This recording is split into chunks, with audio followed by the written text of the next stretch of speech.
Our last panel is titled Go Fast, Go Alone, Go Far, Go Together. This panel encapsulates the essence of collaboration and teamwork in achieving long-term success.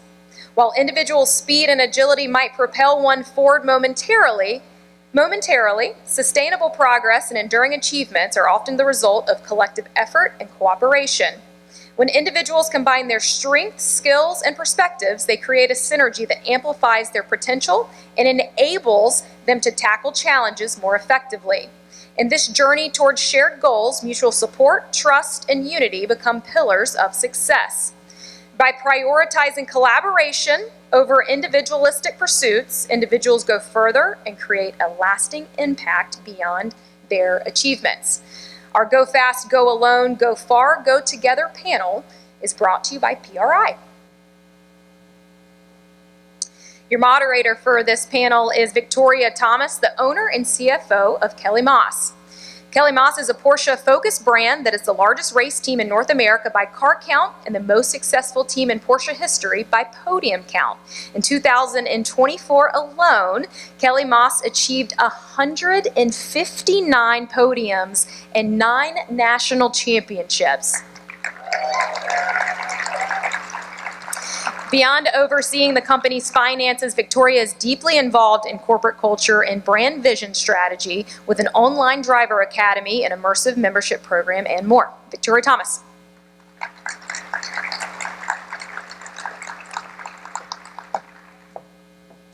Our first panelist is Madison Conrad, an EFI calibration technician at Roush Yates Engines.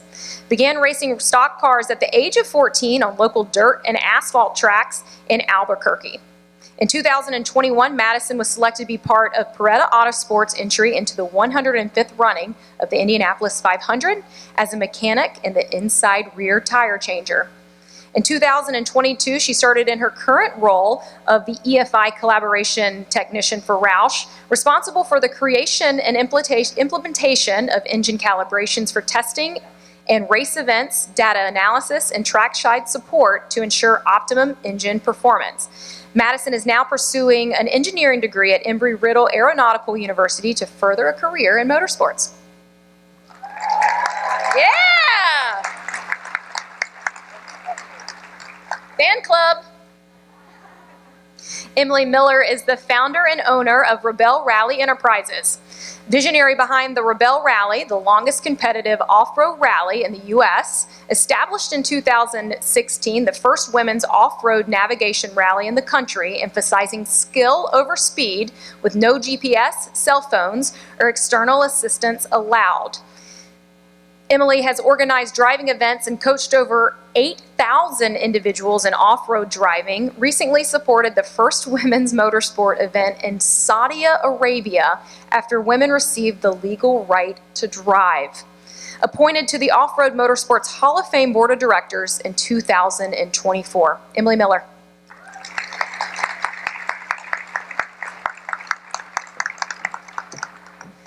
Dickie Regal is the president and CEO of Lime Rock Park.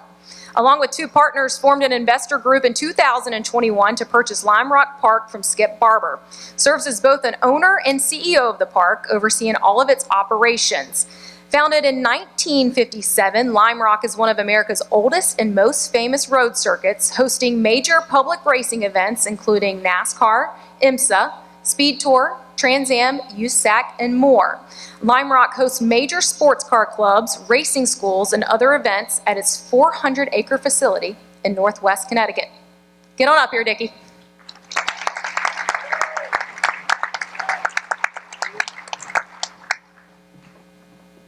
Hi there. We're kind of at the finishing stretch. I hope that everybody has found some incredibly valuable tools to take away from this event. And I think that the panel that we have here today is really going to be an incredible culmination for 2 reasons.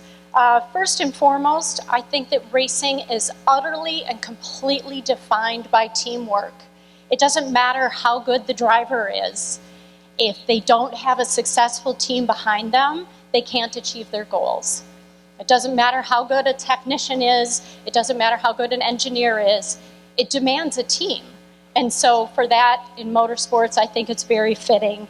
Additionally, if you're a student and you're looking for your very first job in your career path, or if you're a driver looking for a team to support you for the rest of the year, even if you're an individual all by yourself and you don't have a team behind you yet, that's what WIMNA is all about. WIMNA is founded on being that group of people that can be your team in so many different ways. And as we learned, all of us earlier today, and I'm looking at my notes too here, advance, connect, and enable. And so WIMNA is here to be your support and to help you through every step of the way as your team. So with that, Fran yesterday on stage said meaningful change is driven by collaboration. I think that we've all deeply been drunken on the diversity is imperative Kool-Aid. So we don't have to talk to you about that at all. We all get it, we know it. We know that impactful success comes from teamwork. So with that, what we're going to do is use this incredibly talented panel to fulfill a promise I'm going to make to you right now, which is time is your most valuable resource. We're not going to talk about the why. We all understand the why. We're going to dig into the how together so that you walk away from here with tools. That's my promise to you. So with that, we are going to dive in. So with Dickie, Emily, and Madison, we're going to unpack some of their brilliant wisdom, and we're going to start with this question. And I'm actually going to start with you, Madison, because you're close to me. How has collaboration or teamwork been pivotal in your career or business, and can you share an example of where the Go Far principle has come into play? Yeah, thank you. First of all, this is incredible. We're obviously all doing a great job at collaboration, just being here, and that's really special. For me, the most instance that I think of collaboration and the idea of going far together was the 2021 Indianapolis 500 with Peretta Autosport. It was such a shared experience, and none of us really knew IndyCar coming into it, but we had to work together. We had to enhance our strengths to mitigate our weaknesses, and we had to do that together in a pretty quickly time frame, as Beth mentioned earlier today. And that really kind of set in stone for me that collaboration is so pivotal for this industry and really for every industry. And that's what kind of made it resonate with me the most, is that collaboration is going to take us much farther, and it's going to make us much more powerful than we would be on our own. Great. Emily. Okay. I couldn't have done what I did without a team, and it would have been so much smaller. And the chances of not succeeding would have been greater because what I was trying to do had not been done in the US. I was told by a lot in the industry that what I wanted to do could not be done in the United States because of the length of time, the distance, the permitting, etc. And I really built up a team that believed we could do it. And we all came from racing, and we just knew that, hey, it's not illegal, so we can pull this off. And because of that, it was also greater because we created our own scoring system, our own competition format for stock manufactured vehicles. So it took a lot of brain work. And while I had a vision of what I wanted to accomplish, it was much richer because of all the shared experience. And also, we took things from things that we loved in racing, and we took things that we didn't like and took those learned lessons. And because of the breadth of knowledge, we were able to make it happen. And we're going into our 10th year of something that people, even after we did it the first time, they said, well, you can't do that again. And we did, but it was about team. Great. Dickie? So I just have to say thank you. It's such an honor to be here in this room and having witnessed the incredible growth of WIMNA over the last 3 or 4 years, having been friends with Beth first, and her probably getting me into this organization and having participated throughout. I don't even know how to say congratulations enough to everybody in this room for being part of something that's so meaningful. And when I think about what it takes in terms of going far together, it's a little bit selfish, honestly, because I'm a relative newcomer to this industry. 3.5 years of ownership and running Lime Rock Park certainly does not make me expert in any way, shape, or form. Rather, it was a realization coming in that I don't know a lot. And that creates and forces a reliance on all the talents that we have. And thank goodness we have so many incredible, talented people at Lime Rock Park. Some of them are here. And without them, I wouldn't be able to do anything, wouldn't be able to succeed. And I guarantee you the significant investment in Lime Rock Park would go down the toilet. So it's a bit selfish, which is sort of funny to think about, that your own best interest, and I represent an ownership group of roughly 23 other investors, it's selfish on their behalf as well. We must function well as a team. And I just can't wait to introduce everybody to this wonderful group of teams, including Emily Reese is here, and she just won a Shiro Award, by the way. So Emily is exemplifying leadership with WMNA. Thank you. I think it's really interesting that, Madison, you talked about this, it was a very first experience. You were all coming together, you'd never done it before. Emily, you were doing something that had never been done as well. And Dickie, you were talking about being brand new to something, and the importance of team was critical to actually launch all three of those. So Dickie, will you share with me a little bit about when you got around that table the very first time, and this was new to you and all of that. Can you share the dynamic of that, or how you worked through it? I guess any of you, how you worked through that. We don't really know what we're doing, but we want to do something important.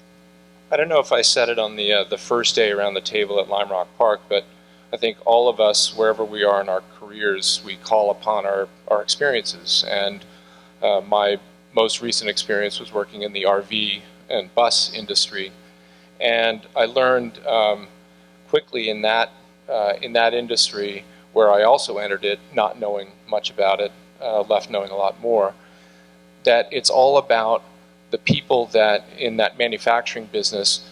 It's the newest person on the shop floor that I work for, and not the other way around.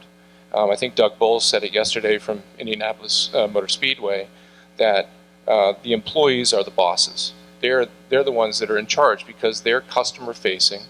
And in our business as an event venue, we must focus on what he said was IMS's DNA, and that is making the customer experience better. So the way I've articulated it, and again, if it was the first day around the table at Lime Rock Park or later, it was really, I want everybody to know that I work for them and not the other way around. Because maybe I have to sign a check or something and make a decision ultimately, but if I'm not providing the tools, the resources, the environment for people to do their jobs that make that customer experience better, then I have failed them and not the other way around. Excellent. Same. The role as a leader is to empower the team with what they need and then actually let them do it. What I don't like seeing is when people just end up being told what to do and then wait for direction, because we don't need a bunch more clones of ourselves. You know, I think it's very important that we let people succeed, let them take the success, and our job is to make sure that they have the tools. That includes budget, a clear direction on mission, and then let them go to town and sometimes get out of their way. I love what Dickie and Emily both said. I think it's all about fostering a collaborative environment, and not every leader does that. So it's so great to hear their strategies about how they do that, because I know as an employee, it means so much when you're in that environment, and you will thrive in that environment when you are given the tools and given the resources to grow and be everything that you can be. So I think that's great. One thing I want to say, and Lynn had mentioned it earlier, a lot of times, how many people are drivers, race drivers in the room, or a history of race driving in the past? Okay. You tend to be really like aggressive, you can do this on your own, you got it, but it really is about the team. And it's not always easy to transition from being that bold, I can do this all myself, into truly being a collaborative team. And I actually think it takes time, and you have to work at it. And some people have to work at it more than others, but I don't think we ever stop that journey. Somebody said it earlier that, younger in your career, or as a younger person in the beginning of your career, I feel like the pressure it felt like it was more all on my shoulders, even though I was at a more junior role, but I felt like I had to do it all myself. And I was so much less willing to ask that question, to ask for help. And whoever said that earlier, I think we've heard it several times, that asking for help, asking for the expertise from your team is the only way that we succeed, because new guy in the motorsports industry, I certainly don't have all the answers or many of them at all. But those people around you, they want to help.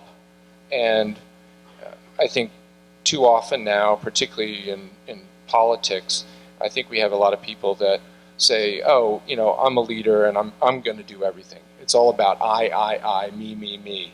And I really hope it's not that way at Lime Rock Park. It's about us, and it's about we. And again, that we all have to work together. We're a tiny team with a pretty complex operation, and without asking for that help, maybe offering a little bit of vulnerability along the way, I think that's maybe a definition of leadership, is that you can bring a team together. Absolutely, and a perfect segue into what I'd love to discuss next. I want to talk a little bit about balancing individual and team goals, and share, particular for me, this is something that I struggled with, particularly at Kellymoss, because there's an assumption, of course, that if I'm involved in racing, it's because my husband brought me to racing, right? I've been referred to as the accounts payable clerk by people that don't know what my role is. And so there's a little bit of trying to offset that stereotyping that happens by jumping up and down and going, I'm smart, I can make good decisions, I'm doing great things out in the world. And the balancing of not feeling like you have to jump up and down and let the world know that you are a competent person because you're female in an industry that's male dominated. So the balance therein of the individual performance and the performance of collaboration is what I would like to talk about next. And Dickie, since you led us so nicely into that, can you tell me how you manage that balance? Well, we've all heard, and it's so trite now, there's no I in team. And I just said that we hear too much about I do this, I do that, and I think it just comes off as the antithesis of team building. If you hear somebody say that, there was recently I read a press release upon the exit of a senior executive from an organization, and the quote was, I have put a lot of effort and time into blank, and I am proud of those efforts, which have yielded impressive results, as well as my personal and professional commitment. And I read something like that, and it kind of makes me sick, because for any person to believe that it's an individual effort that does everything is just it's crazy. Rather, if the team structure, I think, is put together the right way, it presents the best path forward for all that individual performance within the structure. And I think that's a delicate balance. I don't know that we've got it right. I think we're still working on our structure, and you'd have to ask the other Lime Rock Park folks here. I think everybody has that opinion on a different opinion on how to do it the right way. But the balance is never going to be perfect, I think, between individual opportunity and performance and the organizational success. But it will ferret out the people that aren't devoted to the organization's success if the structure is set up the right way. So I probably spend too much time thinking about an organization chart, and it's less about the boxes, or less about the names in the boxes, and more about making sure that you have the structure to serve that ultimate objective of the organization. The very top of our org chart is not the president and CEO, it's our customers. It's our fans, our participants, club members, all the people that pay a little bit to spend some time at Lime Rock Park. Excellent, excellent. How about you, Emily? I don't even think I need to answer because that was a beautiful answer. I think structure is really important, that healthy structure that you work to create, and then constantly, you think about it all the time, and you have to nurture it. But yeah, no need to add to that. I love that answer. I want to hear what your answer is. Yeah, it's tough. I think being early on, I still consider myself relatively early on in my career, and it's tough because motorsports is very competitive, and everyone in this room is likely very competitive. So you want to be the best, and you want to get there first, and you want to be the best, and you want everyone to know it. So it can be really tough to try to navigate, how do I focus on my individual success, but also how do I collaborate? And when I was first starting out a couple years ago, I thought, I don't have time to collaborate. I'm not well-versed enough in this field to collaborate. I'm not ready for that yet. I need to focus on me. But as I kind of advanced in my career, I realized that it does take a team, as everyone up here mentioned, and that I heard it earlier today that high tide raises all ships. And so if you're succeeding, then your team is succeeding, and use collaboration as a tool to enhance your strengths and enhance everyone else's strengths, so that way you mitigate those weaknesses. And I think that that's the goal of collaboration, and it's a tough balance, and I still need to take my own advice on that some days, but working towards it. I think, Emily, to speak to what we talked about a little bit earlier, when you are taking groups of people and sending them off into the wild without navigation, there's no way that I versus we isn't so fundamentally baked into the core of what you do. You have to be, it just has to be part of the essence of you. But my question for you, Emily, is when you guys were starting to work through how you were going to go about doing this thing that had never been done, what do you feel like the elements that were brought to the table were? What was the how of how you went from nothing to something as you were working through this process? Big question. It started with goals and a mission. And we wanted to create a world-class competition that just so happened to be for women. Because when I was racing, when I was coming up through, when I was coach, we didn't see hardly any women out there. But I knew that the most important thing is that it was a very credible, very sound competition. So we needed to put in that element and build that structure first. And there are a number of elements. I was fortunate. I own a sports marketing company. I produced some very large events. And then I also came as a driver background and a coach. So I kind of feel like we started it at the right time. If I had started earlier, I don't think I had the maturity and the experience to build the right kind of team, have the right kind of vision. So I think some things kind of happened at the right moment. And I'm not perfect at it. I'm still growing. I've learned so much. I have a really strong-willed team that is really, they're very, very good at their jobs, and some are known around the world for their jobs. And so it really taught me how to be a better leader, because leading people with very strong opinions is challenging, and it forces you to grow. So I think what we started is with mission. And then we built in the structure of everything from budget, finances, legal, competition structure, scoring, building scoring system, rules, and then marketing, content, and then how we were going to present how women compete to the world. And we really, and then operations. We build 3 traveling cities that move. So we have a team building here. We start, then we have a base camp, a marathon where everyone's out on their own in the wilderness. All the base camps are in the wilderness, and then more base camps are being built down the road. And then it's just this amazing, moving, traveling kind of circus. But the most important thing is a credible competition. And so really dissecting what you do and all the functions that you need to do, and then placing equal importance, though, on the teams. Because I think one of the recipes that's been very successful for us, we have a very high-functioning team of 121 people, is that no team feels more important than another team. And I think when you start to have an imbalance, the most important thing is that we have a credible competition for our competitors, and it's safe.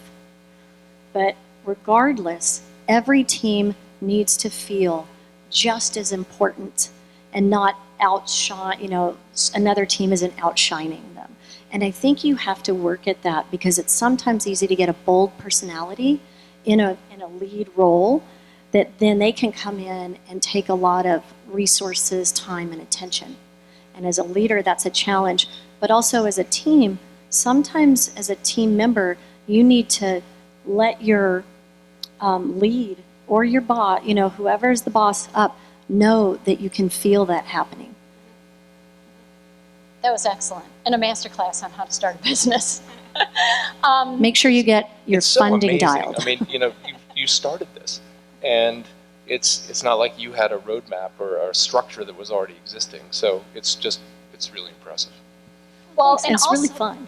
And also what we've heard here in terms of key takeaways is that for everybody it was less about them being fully prepared and doing what they had to do within the team, but being comfortable with the fact that they bring a skill set, even if it's not specific knowledge to that industry, and that confidence that you don't have to know everything, and that if you work together that you can come up with the answers. And I think that is an incredibly useful piece of information that we've learned here.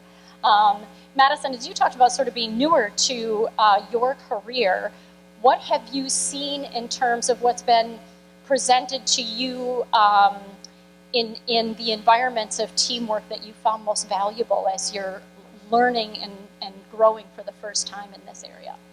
Yeah, what I find the most valuable is when a leader actually creates non-traditional ways of collaboration. We think of collaboration, we think it has to be like a group project or a work project, but having other avenues that you can get your team to collaborate together, that's fun, that's not work related. You have to invest in collaboration, and that just doesn't mean buying lunch for everybody every week, or it doesn't mean that it has to be monetary. It means that you have to invest your time. Victoria said earlier, time is our most valuable asset, and you have to invest in it. You have to invest in your people. So, for example, one of my friends at NASCAR, they got together like a pickleball league, and they paired up people randomly in the shop, and they got everyone going, and it got every department that they wouldn't normally talk to collaborating with each other, and it creates a shared understanding of what someone does and how you can help, and maybe how they can help you. So I think definitely we're trending into a more untraditional. Obviously with COVID, a lot of the collaboration has gotten a little bit more digital, I should say, so it's tough. I'm a face-to-face kind of person, so Zoom is always difficult for me, but trying to make the most out of that, whether it's turning your camera on, whether it's having a one-on-one with somebody, I think that those are the most beneficial. And I think that we all know that vulnerability helps build trust. In our leadership team, we start every meeting with sharing a personal win and a professional win. Every minute doesn't have to be drilling down on focusing on the business, right? It's sharing a little bit about you personally, which allows other people to build trust. So, Emily and Dickie, what are you doing to build trust in your teams? I don't know. I think that vulnerability happens in a lot of different ways.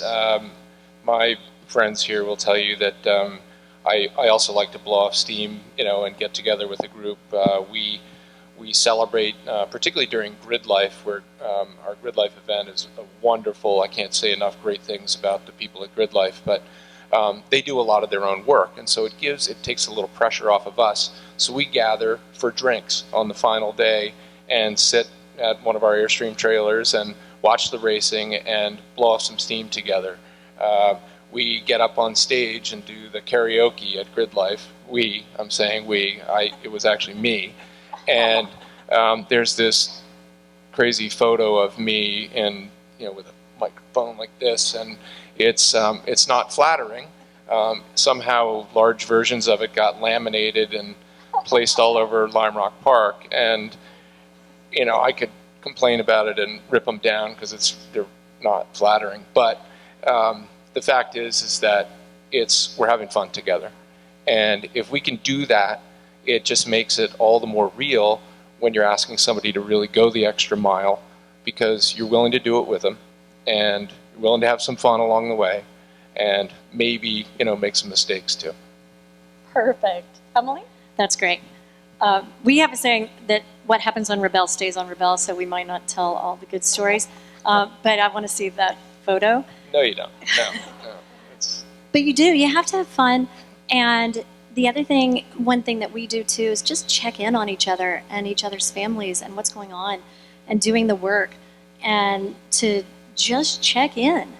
And another thing that we do is, hey, we supported some of the staff's kids who, like a girls flag football team, because they don't get as much support as the guys do, and cheering them on, and it's just, honestly, it's the little things, the devil's in the details, and I think that makes a difference. One thing I want to say, though, that I think really helps build trust is get the feedback from your staff. Take the feedback, because if they're willing, sometimes the feedback's hard, and give them an opportunity and an open door to give tough criticism to you. Help them understand how to give criticism so that it can be heard well, and then actually do something with it. Don't just ask for feedback and then not take it. And then the other thing is, sometimes you take it and you realize that's not going to work, and so I'm not going to implement it. Go back to that team member and tell them why, because maybe there are circumstances that they don't understand you're dealing with, so that you've weighed it out, you've thought about it, and this is what we're taking from your ideas and implementing. It's great. Or this is why we're not doing it, and I want you to understand why, so that they feel valued, and then they're going to trust you more, and then they're going to also trust that they can come back to you with more feedback. Just offer one more thing. I think another real opportunity for trust is in charitable and philanthropic work, where an organization, large or small, can get involved with another entity that needs help.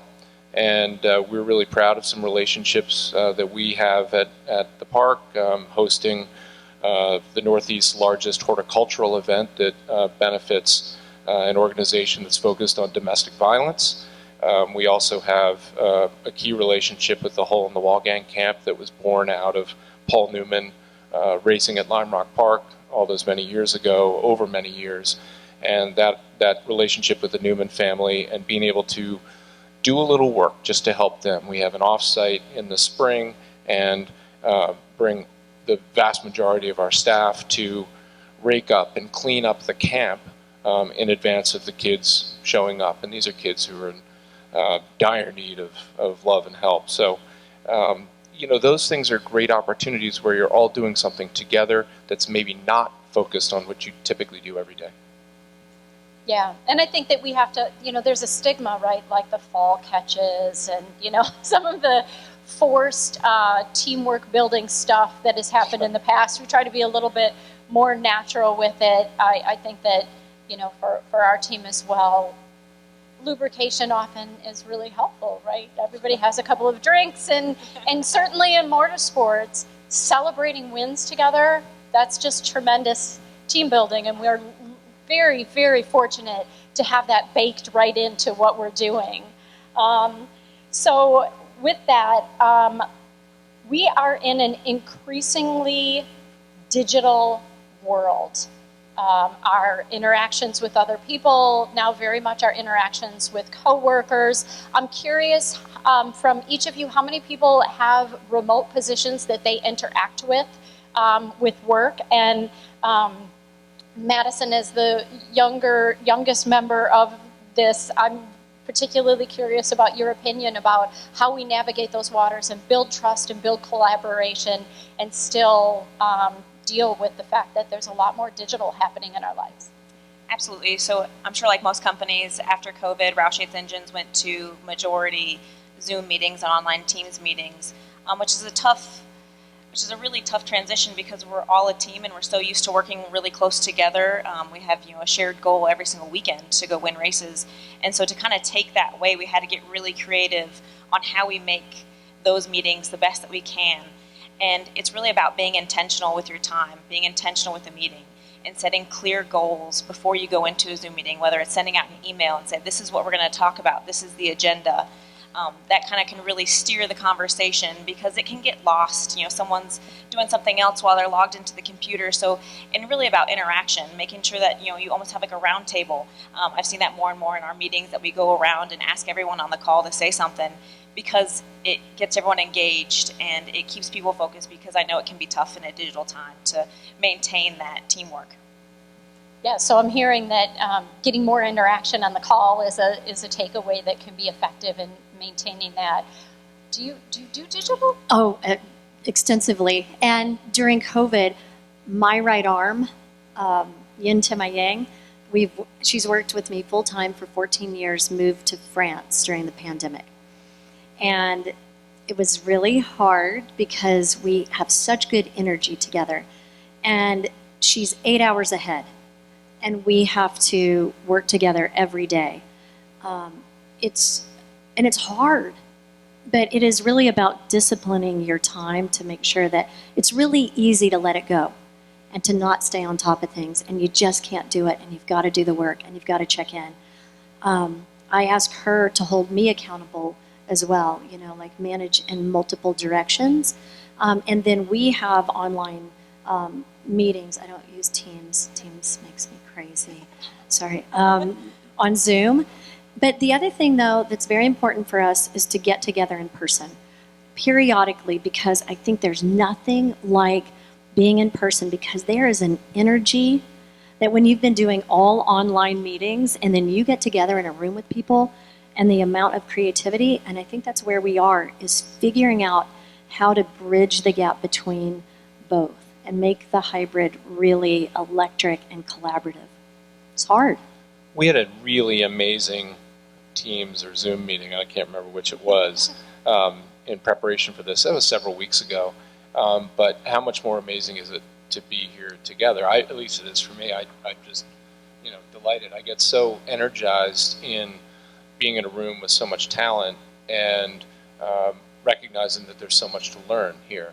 So my answer to this is we certainly are all about digital. I know Amy Greenway is here, who does our social media and all that kind of stuff and works for Matt Cleary in the Sunday Management Group. Do a great job, by the way. But we're very focused on building our followers and Instagram and Facebook and all that kind of stuff. But it's got to be a balance, like everything. Be analog at a time when society is going digital, because that analog relationship that you have with each other, that I think we're having here on the stage, is so much more important. I'm really afraid for my children and the youngest generations that we're losing some of that like analog connectivity. We're losing map reading skills and navigation because all I have to do is push a button and follow Waze, which also keeps me out of trouble from speeding, but that's a good thing. But it's those analog connections that we must make, and you have to, I think, really work hard at it. So for young people in the room that don't necessarily know what's next, take time away from your devices, take time to be with your friends and just be present.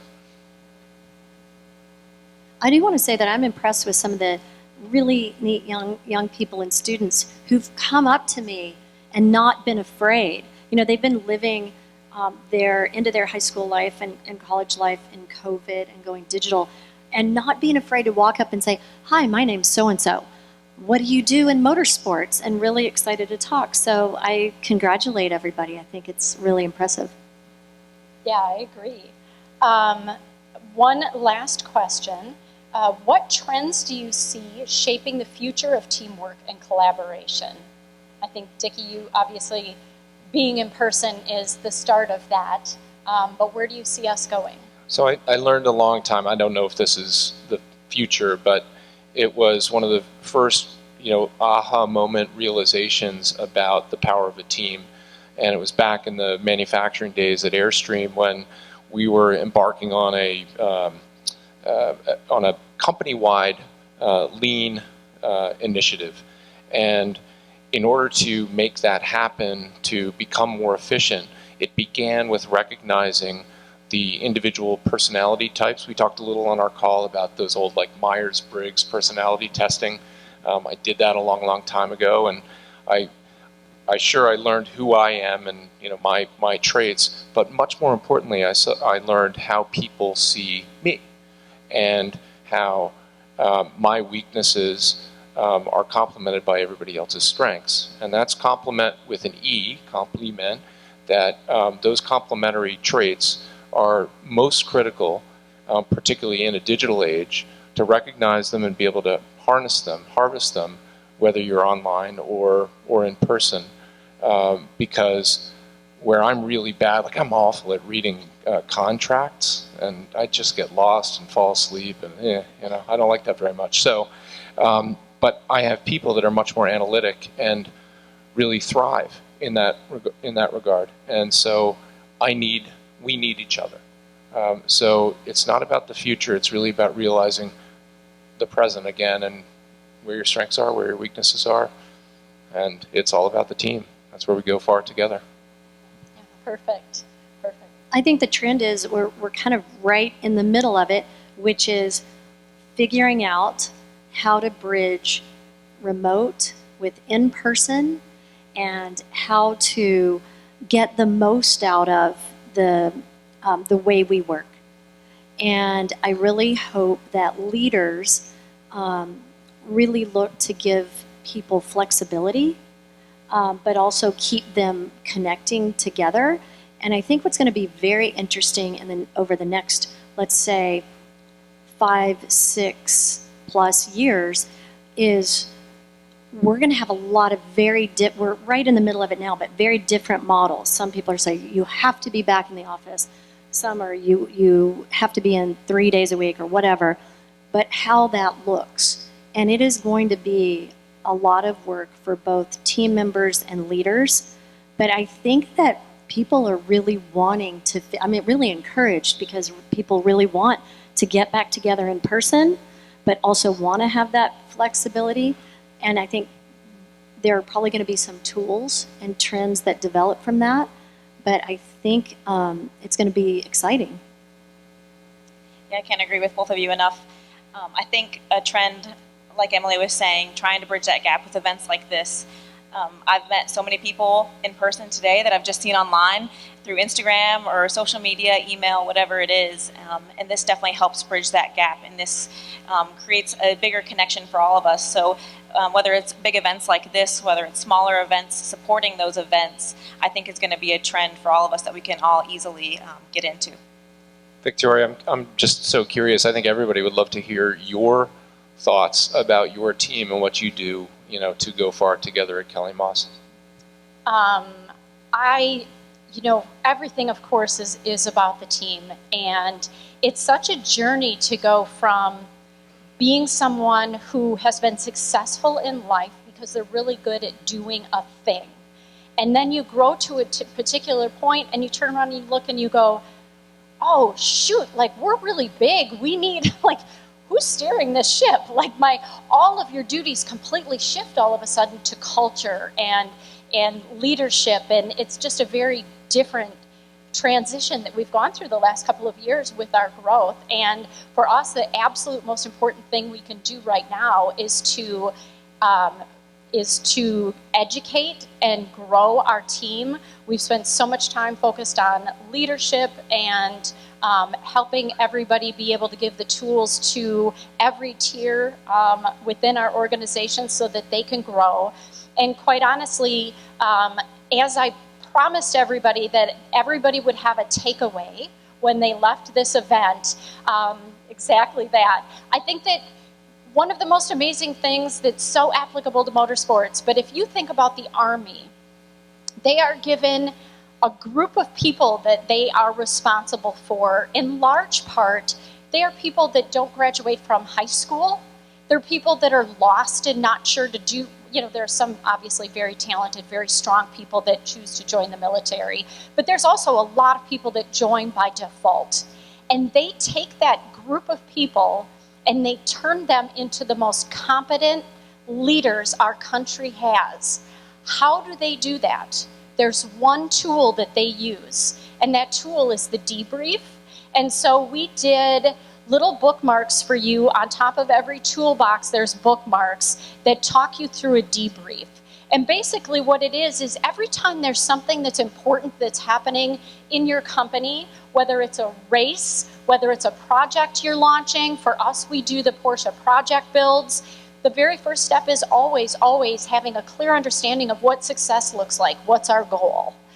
And then as you go through the process, the way that you're always successful is to celebrate what your wins are, to learn what went wrong and what takeaways that you have, to be able to apply that to the future, and always to take that learning and act again and be able to utilize that education to be better.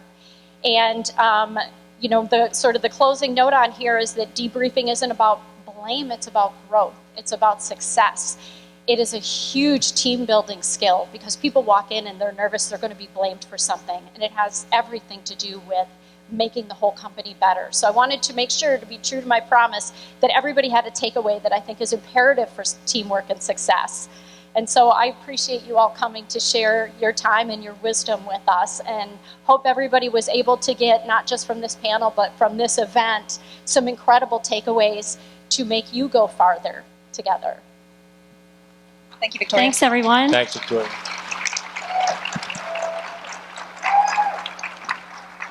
Nice job, everybody. Emily, I do have a little gift for you if you'll take a look at the screen. And actually, I believe that's a gift for us all. So well done, well done. That's fantastic. Yeah, what was it? Well, he's